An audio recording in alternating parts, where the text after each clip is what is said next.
அன்பார்ந்த செங்குந்த சொந்தங்களே, அனைவருக்கும் மதிய வணக்கம். இந்த இனிய விழா காலையில் கணபதி பூஜையுடன் தொடங்கி அடுத்தபடியாக நம்முடைய குளக்குடியை தலைவர் அவர்கள் ஏற்றி வைத்தார்கள். அதன் பின் ரத்ததான முகாம் சிறப்பாக நடைபெற்றது. அதன் பின்னராக பொன்விழா ஆண்டின் மலர் வெளியீட்டு விழா மதிப்புக்குரிய ஈரோடு கிழக்கு சட்டமன்ற உறுப்பினர் திரு வி.சி. சந்திரகுமார் அவர்கள் வெளியிட சிறப்பாக பொன்விழா மலர் வெளியிடப்பட்டது. அதைத் தொடர்ந்து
மையமாகவே செயல்படுகிறது. இந்த மதுரையில் பிறந்து வளர்ந்து இந்த அளவுக்கு நாம் இருப்பதற்கு இறைவனுடைய ஆசியும் ஆசீர்வாதமும் நமக்கு நிறைய இருக்கின்றது. ஒரு சாதாரண சங்கம், அது ஜாதி சங்கம், 50 ஆண்டுகள் இடைவெளியின்றி எழுச்சியுடன் நடைபெற்றுக் கொண்டிருக்கின்றது என்றால் அது உங்களுடைய தொடர்ச்சியான ஆதரவும் ஒத்துழைப்பும் இன்றி இந்த அளவுக்கு இந்த நிகழ்ச்சியை நாம் சிறப்புடன் நடத்தி காட்டியிருக்க முடியாது. இன்று காலை நமக்காக சென்னையிலிருந்து இரவோடு இரவாகவே நமது மதிப்புக்குரிய சட்டமன்ற உறுப்பினர் அவர்கள் இந்த நிகழ்ச்சியில் கலந்து கொள்ள வேண்டும் என்ற ஒரே காரணத்திற்காக இன்றைக்கு அரசு விழா ஈரோடில் நடக்க இருந்தாலும் நான் இதில் கட்டாயம் கலந்து கொள்வேன். எனக்கு 1 லட்சம் தொண்டர்களை கடல் கண்மணிகளை சந்திப்பது எளிது. ஆனால் ஒரு சேர 1000 செங்குந்தர்களை நான் காண்பது மிக அரிது. ஆகவே நான் கட்டாயம் இந்த மதுரை மாவட்ட பொன்விழா நிகழ்ச்சியில் கலந்து கொள்வேன் என்று 3 மாதங்களுக்கு முன்னே உறுதி கொடுத்து இன்று வந்து நம்மையெல்லாம் சிறப்பித்தார்கள். அவர்களுக்கு நம்ம மதுரை மாவட்டத்தின் சார்பாக நன்றியையும் வணக்கத்தையும் பெருமிதத்துடன் தெரிவித்துக் கொள்கின்றோம். அதாவது வைகரை பொழுதில் கதிரவன் ஒளித்த போது அதனுடைய பொற்கிரணங்கள் கதிரவனுடைய கதிர்கள் பூமி எங்கும் வியாபித்து நிற்கும். அது அனைத்து ஜீவராசிகளையும் அரவணைத்து செல்லும். அதே போல நம்முடைய கைத்தறி கதிரவன் தலைவர் அவர்கள் இந்த பகுதியில், இந்த தமிழ்நாட்டில் செங்குந்தர் வசிக்கும் பகுதிகளில் அவருடைய பாதம் படாத இடங்களே கிடையாது. எப்படி கதிரவன் அனைவரையும் அரவணைத்து உயிர்ப்பித்து கொடுக்கிறார்களோ அதே மாதிரி நம்முடைய தலைவர், தானே தலைவர், ஒரே தலைவர் கைத்தறி கதிரவன் அவர்கள் செங்குந்த மக்களை முன்னேற்ற பாதையில் எழுச்சியுடன் அழைத்து சென்று கொண்டிருக்கிறார்கள். அவருடைய கரத்தை வலுப்படுத்துவோம். அவருக்கு பின்னால் ஓரணியில் நின்று நாம் அனைவரும் ஒன்றே குலம்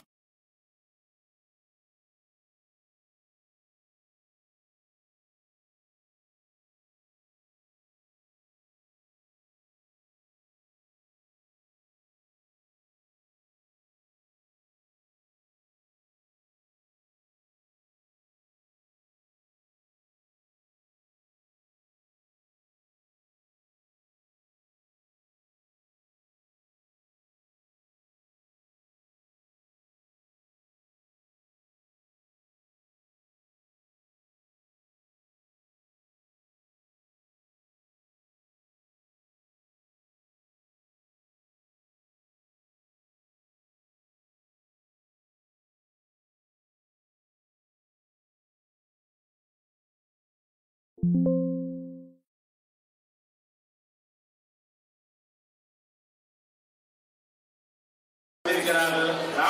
மாவட்டத்தில் இருந்த அனைத்து செயற்குழு உறுப்பினர்கள், பொதுக்குழு உறுப்பினர்கள் வந்திருக்கிறார்கள்.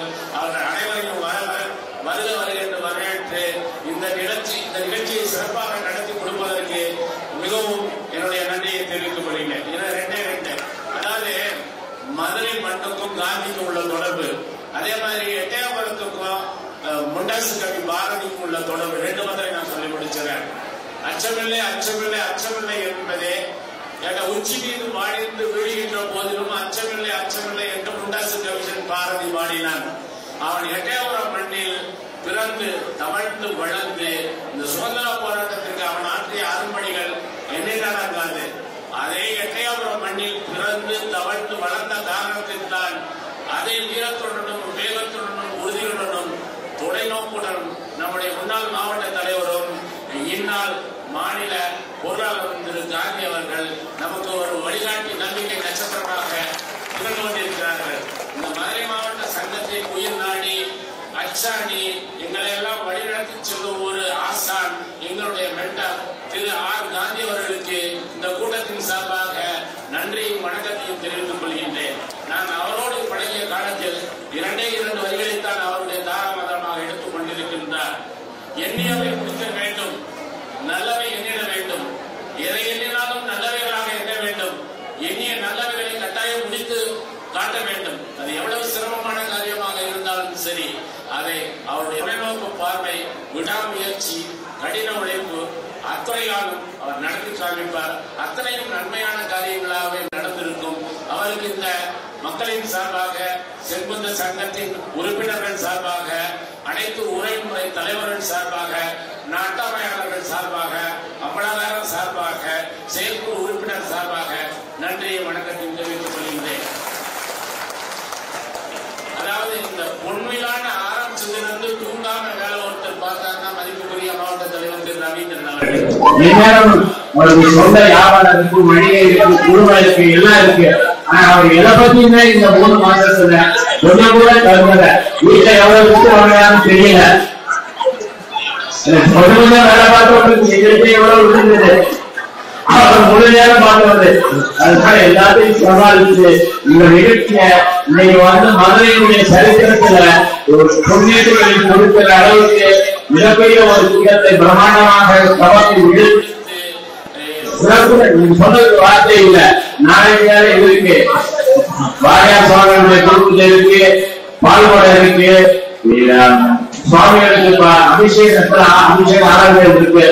அத்தனை பண்ணிக்கூடிய எல்லா சிறப்பு ஏற்பாடுகளையும் செய்திருக்காங்க. இந்த மதுரைன்னு சொன்ன நமக்கு காந்திதான் ஞாபகம்.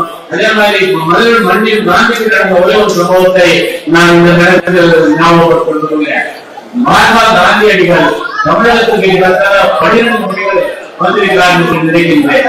அதுல மதுரை மண்ணுக்கு வந்து மகாத்மா காந்தியடிகள் 5 முறை வந்திருக்கிறார்கள். எனக்கு நினைவு தெரிந்து 1922 செப்டம்பர் மாதம் மதுரையில் மகாத்மா காந்தியடிகள் வந்திருந்தார். அந்த நேரத்தில் ரவுலட் சட்டத்தை ஆங்கிலேயர்கள் அமல்படுத்தினார்கள். நாடகம் அடக்குமுறை.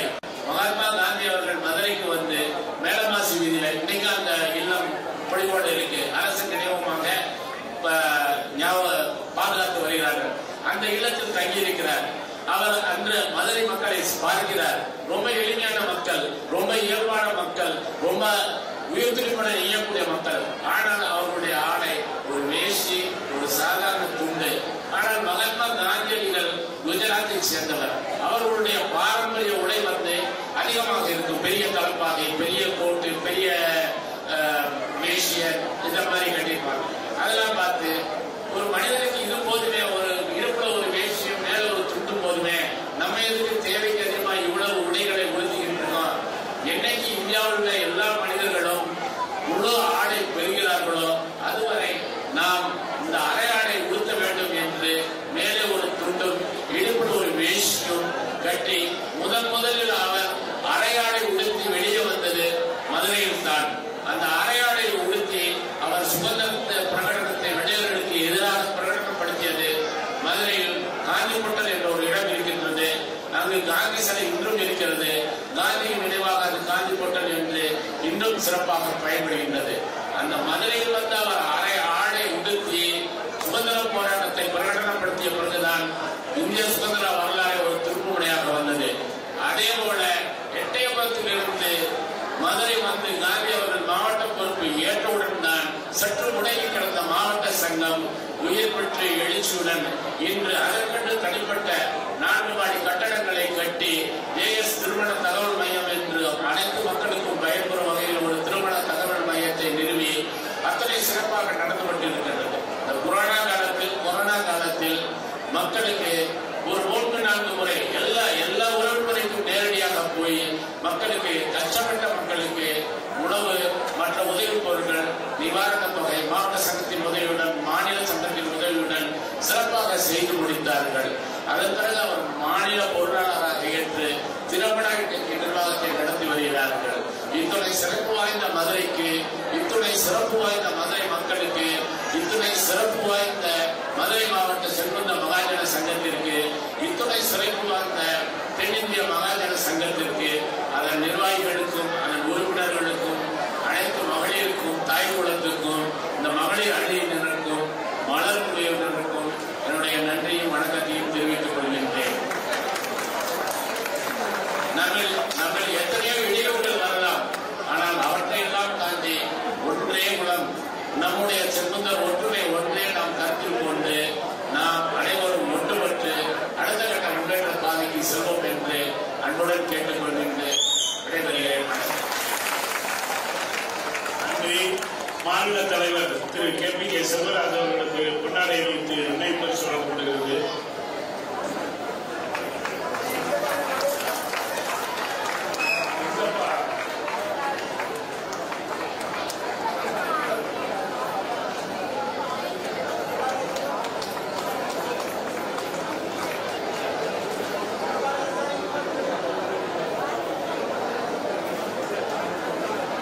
மாநில செயலாளர் திரு RP குமரகுருபரன் அவர்களுக்கு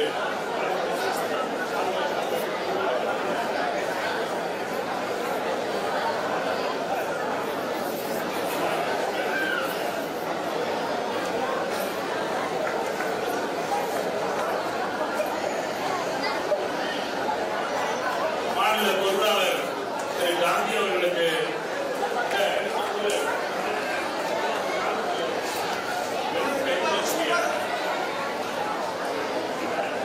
மாநில பொருளாளர் திரு காந்தி அவர்களுக்கு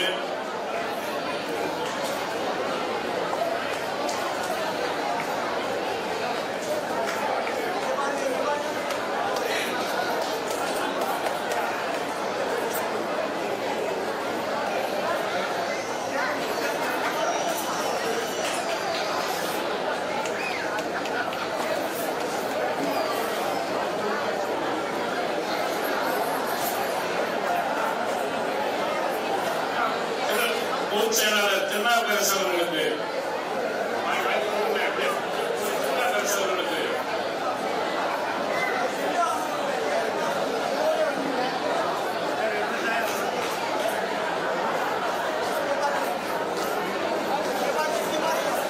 அடுத்து பொருளாளர் உதயகுமார் அவர்களுக்கு